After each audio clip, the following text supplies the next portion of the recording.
Hi everyone, you all are most welcome in my channel once again. As you all know that in the last video we have completed the Boyle's law of chapter number 2 of physical science.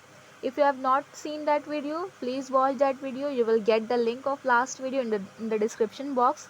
So guys, as you all can see that today we are going to study Charles law.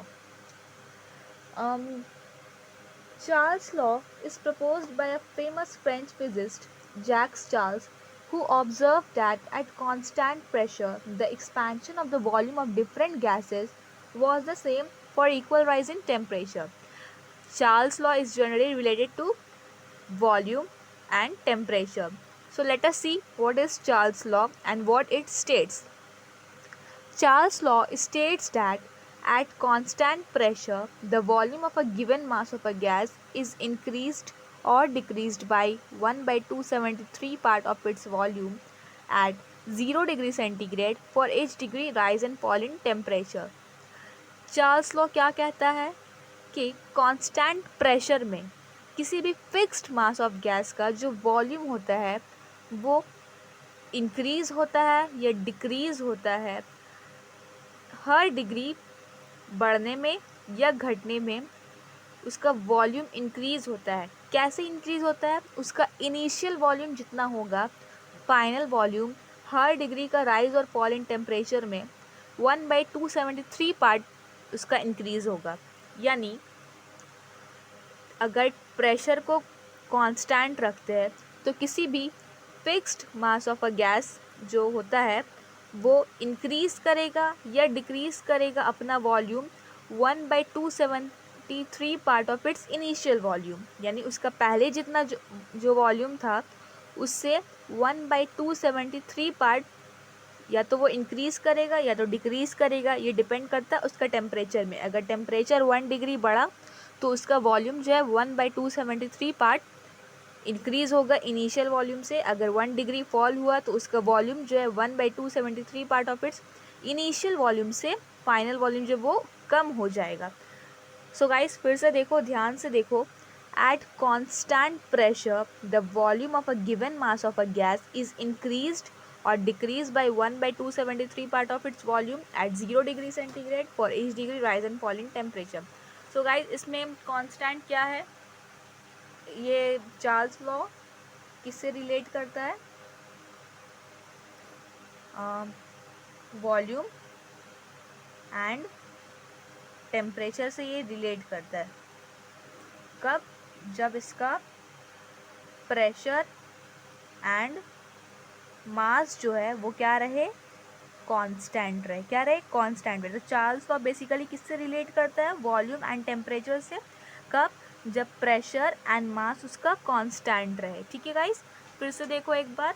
Eight constant pressure the volume of a given mass of a gas is increase और decrease by 1/273 part of its volume at 0 degree centigrade for each degree rise and fall in temperature. अब आते हैं आगे।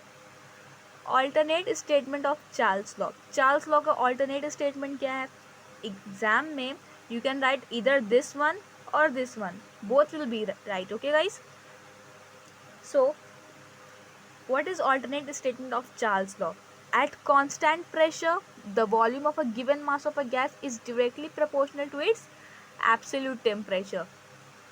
यानी Charles law क्या कहता है कि अगर यहीं पे देखो या फिर यहाँ पे देखो कि अगर देखो at constant pressure the volume of a given mass of a gas is directly proportional to its absolute temperature. Volume किससे डायरेक्टली प्रोपोर्शनल है? एब्सोल्यूट टेम्परेचर से। कब? जब pressure and mass are constant. Alternate statement of Charles law से हम लोगों को क्या मिलता है? Volume is directly proportional to absolute temperature when T and M are constant. यही मिल रहा है ना हम लोगों को।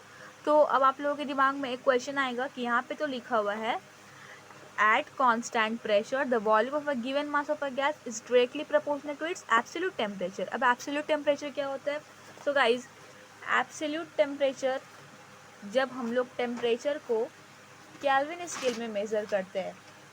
When the temperature is express in Kelvin scale it is known as absolute temperature. तो एब्सोल्यूट टेम्परेचर क्या होता है? जब temperature in Kelvin scale, temperature in Kelvin scale, जब भी टेम्परेचर को हम लोग केल्विन स्केल में मेजर करते हैं उसको हम लोग क्या कहते हैं? Absolute temperature. ठीक है गाइस। तो alternative statement of Charles law से क्या मिलता है हम लोगों को कि at constant pressure the volume of a given mass of a gas is directly proportional to its absolute temperature. यानी वॉल्यूम जो है वो डायरेक्टली प्रोपोर्शनल किसका है? टेम्परेचर का। तो अब हम लोग इसको सॉल्व करते हैं गाइस, जैसे हम लोग लास्ट वीडियो में किए थे बॉयल्स लॉ में। जब हम लोग प्रोपोर्शनलिटी का साइन हटाते हैं तो हमेशा क्या आता है? इक्वल्स टू आता है। ये हमारा क्या है? ये देखो, ये मैथमेटिकल एक्सप्रेशन है किसका? चार्ल्स लॉ का। किसका मैथमेटिकल एक्सप्रेशन? ये चार्ल्स लॉ का। So volume directly proportional to temperature, जब प्रोपोर्शनलिटी का साइन हटता है तो हमेशा एक इक्वल्स टू और एक कांस्टेंट आता है। ठीक है, ये कांस्टेंट आया। अब हम लोग उसमें क्या करते हैं?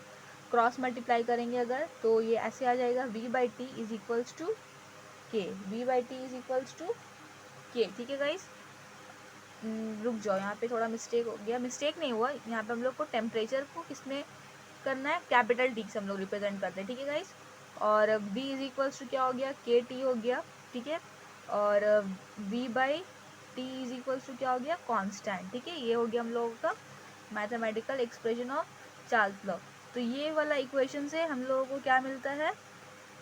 v1 t1 is equals to v2 t2।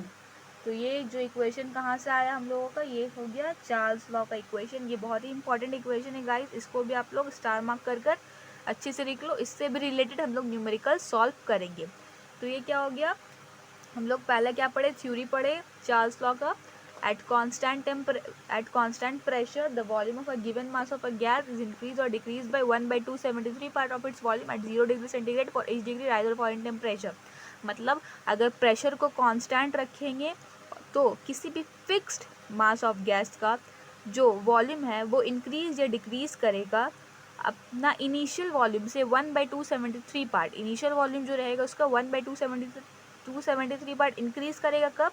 जब उसका 1 डिग्री टेम्परेचर बढ़ेगा, और डिक्रीज करेगा कब? जब उसका 1 डिग्री टेम्परेचर घटेगा। ठीक है गाइस, तो alternative statement of Charles law में हम लोग क्या मिला? At constant pressure the volume of a given mass of a gas is directly proportional to its absolute temperature. ये हम लोग को alternative statement of Charles law से मिला। उसका मैथमेटिकल एक्सप्रेशन हम लोग यहाँ पे देखे, और इस हम लोग को एक इक्वेशन मिला v1 t1 is equals to v2 t2। ठीक है गाइस, तो आई होप आप लोगों को समझ में आ रहा। सो गाइस, हम लोग चार्ल्स लॉ का थ्योरी देख चुके हैं, उसका मैथमेटिकल एक्सप्रेशन देख चुके हैं। तो अब हम लोग देखेंगे graphical representation of Charles law. क्या देखेंगे? ग्राफिकल रिप्रेजेंटेशन चार्ल्स लॉ का, जैसे कि हम लोग लास्ट वीडियो में बॉयल्स लॉ का देखे थे उसी तरह। तो गाइज, हम लोगों को बॉयल्स लॉ का ग्राफिकल रिप्रेजेंटेशन क्या मिला था वो आप लोग जल्दी से कमेंट करके बता दो मुझे। यहाँ पे हम लोग चार्ल्स लॉ का देखेंगे। ठीक है, तो ये चार्ल्स लॉ में ये v वर्सेस t ग्राफ हम लोग देख रहे हैं। क्या देख रहे हैं? v versus t graph Charles law में। तो जब हम लोग y एक्सिस में वॉल्यूम को प्लॉट करेंगे और x एक्सिस में जब हम लोग टेम्परेचर को प्लॉट करेंगे, क्या प्लॉट करेंगे हम लोग? टेम्परेचर को। ठीक है, तो हम लोगों को क्या मिलने वाला है कि a straight line will be originate from the origin. ठीक है, हम लोग क्या मिलेगा? जब ग्राफ चार्ल्स लॉ के हिसाब से हम लोग इसको ग्राफ में प्लॉट करेंगे और वाई एक्सिस में वॉल्यूम प्लॉट करेंगे और एक्स एक्सिस में टेम्परेचर प्लॉट करेंगे, तो हम लोगों को क्या मिलने वाला है? नेचर ऑफ द ग्राफ क्या होगा? ये आता है कि नेचर क्या होता है चार्ल्स लॉ का ग्राफ का। तो हम लोग लिखेंगे straight line will be pass through the origin। ठीक है गाइस, क्या मिलेगा हम लोगों को? देखो, जब हम लोग कोई भी ऐसा चीज़ को प्लॉट करते हैं ग्राफ में जो इन्वर्सली वैरी करते हैं एक दूसरे से, तो जनरली हम लोगों को रेक्टेंगुलर हाइपरबोला मिलता है। लेकिन जब हम लोग कोई ऐसा चीज़ प्लॉट करते हैं जो एक दूसरे के साथ डायरेक्टली वैरी करता है, तो हम लोगों को हमेशा ऐसे ही ग्राफ मिलता है कि एक स्ट्रेट लाइन जो है वो ओरिजिन से पास करने वाला है। तो गाइज हम लोग क्या देखे इस वीडियो में, चार्ल्स लॉ का थ्योरी देख लिए हम लोग, उसके बाद चार्ल्स लॉ का मैथमेटिकल एक्सप्रेशन देख लिए, और फिर चार्ल्स लॉ का ग्राफिकल रिप्रेजेंटेशन भी देख लिए। ठीक है गाइज, आई होप आप लोगों को ये वाला वीडियो पसंद आया हो और ये वाला जो टॉपिक था आप लोगों को अच्छे से समझ में आ गया हो। ठीक है guys, so guys, it is all about today's video. If you like this video, so please share the video, and if you are new to this channel, please subscribe the channel and press the bell icon so that you will be notified all the time whenever I will post a new video. So guys, okay, thank you so much, take care, bye bye.